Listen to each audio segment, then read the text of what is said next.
Yes, Chandu മലയാളികളുടെ മറ്റൊരു hit boy ആയി മാറിക്കൊണ്ടിരിക്കുകയാണ്. ആദ്യം സലിമൻ, അതെന്തായിരുന്നു ആ ഒരു ഭാവം?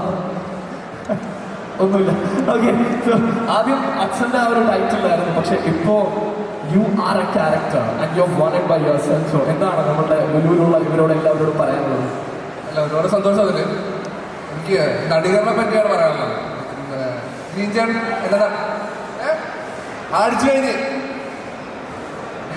ന്യൂസ് അടിക്കണ നടികറിനെ പറ്റി പറയാമെന്ന് വെച്ചാൽ മഞ്ഞുമല ഷൂട്ട് കഴിഞ്ഞ ഉടനെ ഞാൻ ജോയിൻ ചെയ്തത്. അതായത് ഞങ്ങൾ നടികരുടെ പാക്കപ്പ് പാർട്ടിക്ക് ഞാനും പാലും അല്ല മഞ്ഞുമല പാക്കപ്പ് പാർട്ടിക്ക് ഞാനും പാലും നടികരുടെ ഷൂട്ടിൽ ജോയിൻ ചെയ്തു. അപ്പോൾ അച്ഛൻ ഞാൻ സിനിമയിൽ അഭിനയിക്കാൻ പോകുന്നെന്ന് പറഞ്ഞപ്പോൾ ആദ്യം പറഞ്ഞതെന്ന് വെച്ചാൽ ഫസ്റ്റ് മൂവി കഴിയുന്നതിന് മുമ്പ് ഒരു കോള് വരണം വേറൊരു സിനിമയിലേക്ക്, അല്ലെങ്കിൽ നീ ഒരു ആർട്ടിസ്റ്റ് അല്ല, അങ്ങനെ പറഞ്ഞത്. അപ്പം എനിക്ക് അച്ഛൻ്റെ മുമ്പിൽ ആളാവാനായിട്ട് അവസരം ഒരുക്കി തന്ന ആളാണ് ജീൻചേട്ടൻ. ജീൻചേട്ടനോട് എനിക്ക് ഏറ്റവും വലിയ നന്ദി പറയാനുള്ളത്. അവിടെ ഞാൻ തോറ്റില്ല. ജീൻചേട്ടൻ്റെ പടം കഴിയുന്നതിന് മുമ്പ് ഞാൻ പോയി. പിന്നെ എല്ലാവരോടും അലഞ്ചേട്ടൻ, അനുവേട്ടൻ എന്ന് പറഞ്ഞാൽ എവിടെ അനുവേട്ടൻ വണ്ടി തന്നെ ഇരുത്തിയ അനുവേട്ടൻ അത് എനിക്ക് എന്തെങ്കിലും അച്ഛനെ പോലെയാണ്, പുള്ളിക്ക് ഞാൻ അനിയനെ പോലെ.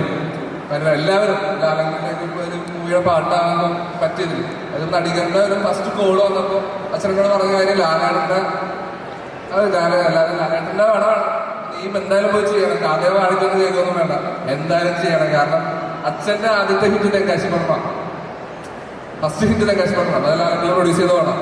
അപ്പോൾ ഇത് നടികരും അടുത്തൊരു പരിപാടിയായി മെയിൻ പരിപാടിയായി മാറാൻ ആഗ്രഹിക്കുന്നു. എല്ലാവരും അങ്ങനെ ആക്കി തരണം.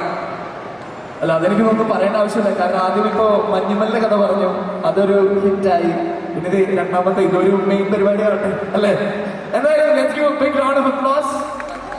ഇവരോട് എന്തെങ്കിലും പറയാനുണ്ടോ ചന്തു?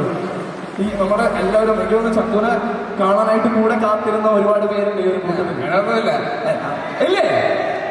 അതെ, അല്ലേ?